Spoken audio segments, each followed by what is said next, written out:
Subscribe करिए हमारे channel target UP TET CTET को और बेल आइकन को दबाइए। हेलो फ्रेंड्स, मैं रेनू स्वागत करती हूँ आप सभी भावी अध्यापक एवं अध्यापिकाओं का आपके अपने channel target UP TET CTET में। दोस्तों, आज की इस वीडियो में हम पढ़ने वाले हैं साक्षात्कार के विषय में। दोस्तों, इससे पहले हमने लिखित परीक्षा और मौखिक परीक्षा के विषय में पढ़ा था। आज हम इंटरव्यू के विषय में जानेंगे।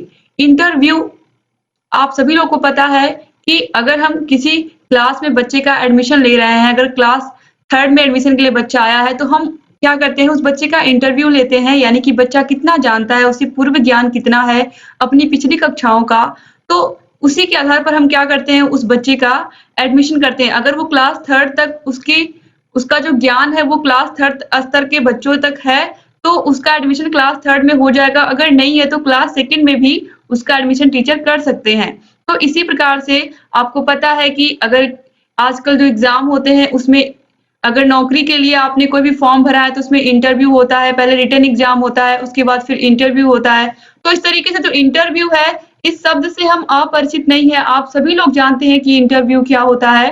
तो बस इसी के विषय में हमें पढ़ना है, इसका महत्व क्या है और ये कितने प्रकार का होता है, इसके गुण क्या-क्या हैं और इसके दोष क्या-क्या हैं। तो दोस्तों, जो साक्षात्कार या इंटरव्यू है, ये आप देखिए, इसे हम इंग्लिश में इंटरव्यू कहते हैं। इसके बाद साक्षात्कार अनुसंधान की कोई प्रणाली नहीं, अपितु आंकड़े प्राप्त करने का एक प्रभावशाली उपकरण है।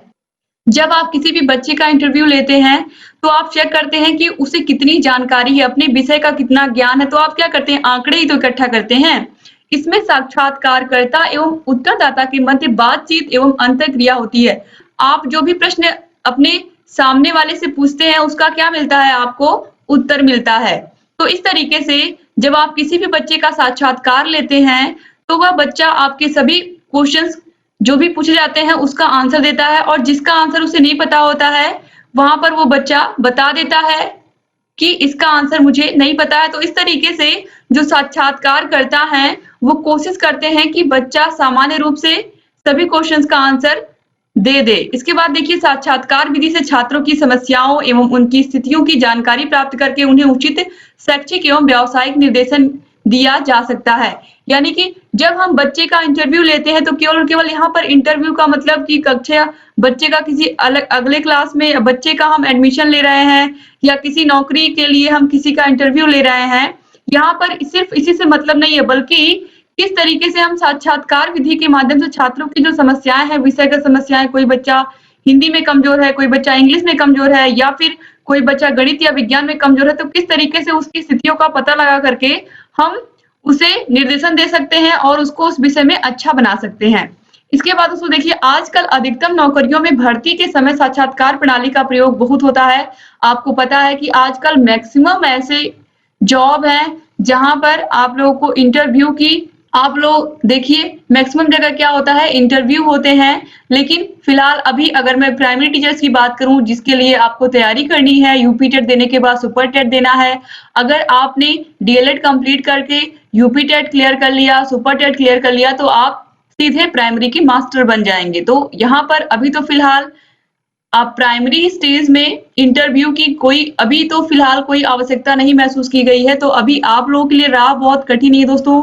इसका रीजन ये है कि इंटरव्यू जो होता है वो होता इसलिए है कि आप लोगों ने कितना ज्ञान एकत्रित किया है, और आप जब स्कूल में जाएंगे तो बच्चों को कितने अच्छे से पढ़ाएंगे।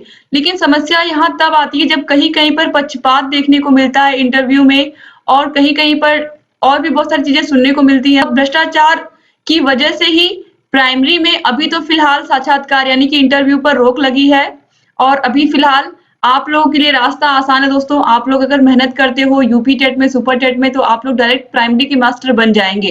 तो इसलिए आप लोगों को बस मेहनत करते रहना है, बाकी हम लोग तो आपको गाइड करेंगे ही। और ये बातें मैंने आपको कई बार बताई हैं कि आप लोगों को UP TET, super TET, C TET सबकी तैयारी हम करवाएंगे, और आप लोग में से हर एक बच्चा प्राइमरी का टीचर बने, इसके लिए हम जितनी मेहनत हो सकती है उतनी मेहनत करेंगे। इसके बाद दोस्तों देखिए, साक्षात्कार विधि का उपयोग एवं महत्व। आखिर में इंटरव्यू का कितना महत्व है दोस्तों, आप देखिए, लोग लिखने की अपेक्षा बात करना अधिक पसंद करते हैं। जैसे कि लिखने की अपेक्षा हम सोचते हैं किसी से बात कर ले सीधे-सीधे, बात करने से सारी चीज़ें क्लियर भी हो जाएँगी। जैसे कि हम किसी के पास मैसेज करने की अपेक्षा सोचते हैं उससे सीधे बात कर लें। क्यों? मैसेज करने में अधिक समय लगेगा, इससे बढ़िया अगर हमें कुछ उस इंसान से बात करनी है तो सीधे बात करके चीज़ों को क्लियर कर लें। तो इस तरीके से लिखने की अपेक्षा बात करना क्या होता है, आसान होता है। तो हम क्या करते हैं, मैसेज करने की बजाय क्या करते हैं, सीधे हम सोचते हैं कि बात कर लें। तो इस तरीके से समय की क्या होती है, बचत हो जाती है।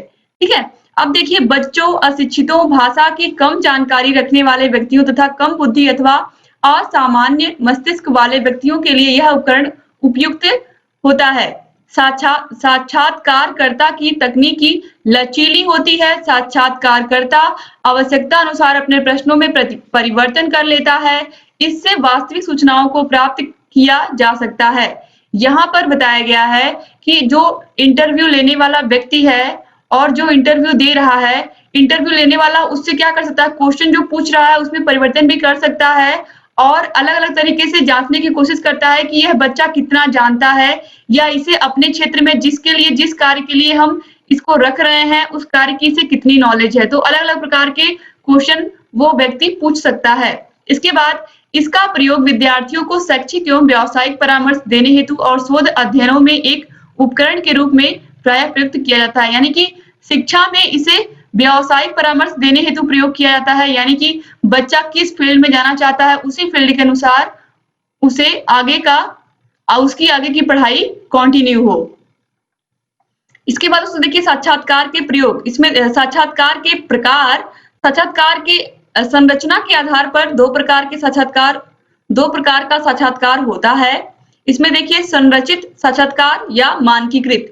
संरचित साक्षात्कार में उद्देश्य के आधार पर प्रश्नों का चयन साक्षात्कार होने के पूर्व ही कर लिया जाता है। इसमें सभी विषय या साक्षात्कृत के लिए प्रश्न वही रहते हैं, परंतु प्रश्नों को पूछने का क्रम साक्षात्कृत के उत्तरों पर आधारित होता है। अतः संरचित साक्षात्कार में पूर्व निर्धारित एवं उनके क्रम पर विशेष ध्यान दिया जाता है। दोस्तों यहाँ पर बताया गया है कि जो संरचित साक्षात्कार होता है या फिर मानकीकृत साक्षात्कार होता है, इसमें क्या होता है, स्ट्रक्चरल या स्ट्रक्चर्ड इंटरव्यू जो होता है, इसके अंतर्गत जो प्रश्न होते हैं, जैसे कि अगर जो इंटरव्यू लेने वाला व्यक्ति है, इंटरव्यूअर है, वो क्या करेगा, वो टोटल अगर 10 क्वेश्चन उसे पूछने हैं तो वो 10 क्वेश्चन की लिस्ट पहले ही बना करके रखा रहेगा।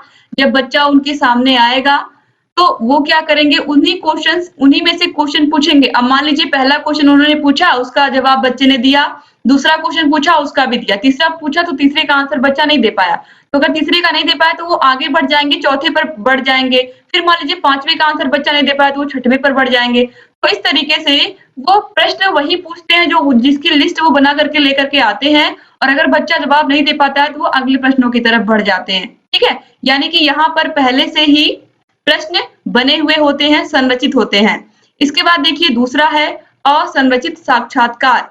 इसमें जो प्रश्न होते हैं वो पहले से नहीं बने होते हैं, बल्कि इसमें क्या होता है, इसमें उस बच्चे से प्रश्न पूछे जाते हैं कि किस तरीके से अगर ये स्थिति तुम्हारे सामने आती है तो इससे तुम कैसे पार पाओगे। या फिर जैसे अगर कोई आईएएस का इंटरव्यू हो रहा है, पीसीएस का इंटरव्यू हो रहा है, तो अक्सर ये चीजें पूछी जाती हैं कि अगर आपके जिले में इस तरीके से कहीं कोई दंगा हो गया, फसाद हो गया, तो किस तरीके से आप उस स्थिति से कैसे आप अपने जिले को बाहर निकालेंगे और कैसे आप सभी के बीच भाईचारा उत्पन्न करेंगे। तो इस तरीके से स्थितियों के अनुसार क्वेश्चन पूछे जाते हैं, और ये जरूरी नहीं है कि पहले से जो क्वेश्चन वो बना करके लेके आए हो उन्हीं में से पूछें, वो अलग से क्वेश्चन पूछ सकते हैं। और वो ये जांचने का प्रयास करते हैं कि बच्चा कहाँ तक, कितनी अच्छी सोच है उस बच्चे की और वो कहाँ तक सोच सकता है और कितने अच्छे से वो प्रशासन का कार्य कर सकता है। इसी प्रकार अगर हम बच्चों के लिए सोचें तो बच्चों को भी अलग-अलग परिस्थितियों के अनुसार ये देखा जाता है कि वो किस परिस्थिति में अच्छा कार्य करेंगे और उन्हीं के अनुसार उन्हें आगे की पढ़ाई करनी चाहिए। तो असंरचित या अप्रमाणीकृत साक्षात्कार में साक्षात्कार के समय ही प्रश्नों का आवश्यकता अनुसार निर्माण या चयन किया जाता है। यानी कि जब बच्चे का इंटरव्यू आप ले रहे हैं उसी समय क्या करते हैं, आप प्रश्नों को बना सकते हैं या प्रश्नों को पूछ सकते हैं अलग-अलग प्रकार के। इसमें साक्षात्कारकर्ता को परिस्थिति जन्य प्रश्नों को पूछने की पूर्ण स्वतंत्रता होती है। इसके बाद साक्षात्कार के गुण क्या-क्या हैं, तो विषम घटनाओं का अध्ययन, यानी कि जो घटनाएं पहले घट चुकी हैं उनका अध्ययन होता है। और जो साक्षात्कार कर्ता होते हैं वो बच्चों से क्या करते हैं इस पर प्रश्न पूछते हैं और वो उनकी राय जानना चाहते हैं कि आखिर में इस घटना पर इस बच्चे का या जो अभ्यर्थी आया है उसकी क्या राय है। इसके अलावा गहन अध्ययन होता है अगर कोई साक्षात्कारकर्ता बैठा हुआ है और उसके सामने कोई नौकरी के लिए आया है इंटरव्यू देने, तो वो क्या करेगा, वो गहन अध्ययन करता है कि ये बच्चा परफेक्ट है कि नहीं इस वैकेंसी के लिए। इसके बाद अतीत की घटनाओं का अध्ययन, यानी कि जो पुरानी घटनाएं होती हैं उससे हमने सीख क्या ली है, ये भी इंटरव्यूअर पूछ सकता है जो बच्चा इंटरव्यू देने आया है। इसके अलावा सूचनाओं की प्राप्ति, यानी कि जो भी घटनाएं अतीत में घटी हैं उससे हम क्या सीख लेते हैं, या जब भी इंटरव्यूअर क्वेश्चन पूछता है तो जो हमें सूचनाएं प्राप्त हैं उसको हम किस तरीके से सही माध्यम से उन्हें बता पाते हैं, तो ये भी चीजें होती है साक्षात्कार के अंतर्गत। तो ये सभी क्या थे, साक्षात्कार के गुण थे। अब साक्षात्कार के दोष क्या-क्या हैं, तो इसमें साक्षात्कारकर्ता के पक्षपातपूर्ण हो जाने का भय सदैव बना रहता है। उत्तरदाता के असंतुलित उत्तर का कारण उसमें संवेग का उतार-चढ़ाव भी होता है। दोस्तों कभी-कभी होता है कि बच्चा डर जाता है इंटरव्यू देते समय, या कोई इंटरव्यू लेने आया है बच्चे का, अगर एक बच्चे की बात करें तो वो डर जाता है और उसके अंदर संवेगों का उतार-चढ़ाव होता है। और कभी-कभी ऐसा होता है कि बच्चा आंसर सही जानते हुए भी वो आंसर सही नहीं दे पाता है और इंटरव्यू जो ले रहे हैं उन्हें लगता है कि इस बच्चे को नहीं आता है। ठीक है।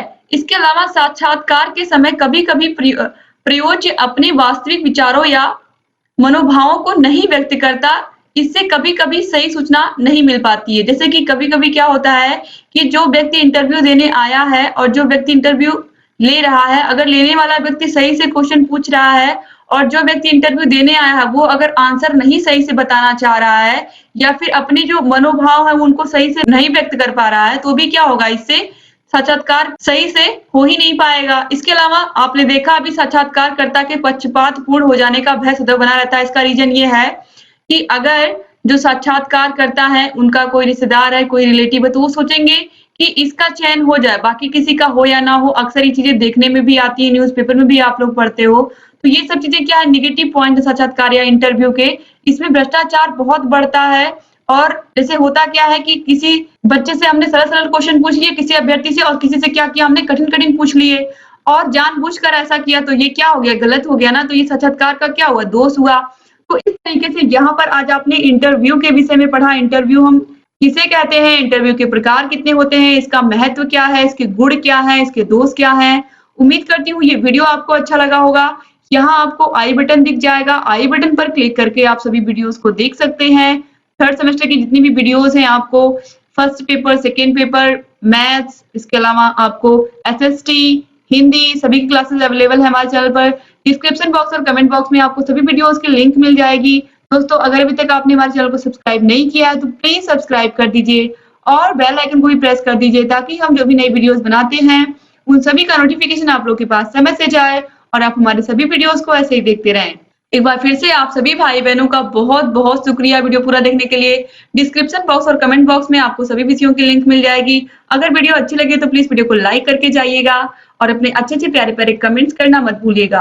उम्मीद करती हूँ आप चैनल से ऐसे ही बने रहेंगे और सभी वीडियोस को देखते रहेंगे। दोस्तों अगर अभी तक आपने चैनल को ज्वाइन नहीं किया तो आप ज्वाइन भी कर सकते हैं। ज्वाइन करने पर आपको और सारी फैसिलिटीज हमारे चैनल की तरफ से आपको मिलेंगी और आप लगातार मेंबर भी बन जाएंगे चैनल के। तो प्लीज आप चैनल को ज्वाइन भी करिए और आपको जहाँ कहीं भी कोई भी समस्या आ रही है आप हमसे पूछिए। इसका अगर आपको फ्री पीडीएफ चाहिए तो फ्री पीडीएफ के लिए आप टेलीग्राम चैनल को ज्वाइन करिए। टेलीग्राम चैनल का लिंक आपको डिस्क्रिप्शन बॉक्स और कमेंट बॉक्स में मिल जाएगा। आप टेलीग्राम चैनल को ज्वाइन कर लेंगे तो आपको आगे आने वाली सभी वीडियोस की फ्री पीडीएफ मिलती रहेगी। तो एक बार फिर से आप सभी भाई बहनों का बहुत बहुत शुक्रिया वीडियो पूरा देखने के लिए। तो दोस्तों मिलते हैं नेक्स्ट वीडियो में, तब तक अपना ख्याल रखिएगा, अपने परिवार का ख्याल रखिएगा और हमेशा ऐसी चैनल से बने रहिएगा। जय हिंद दोस्तों।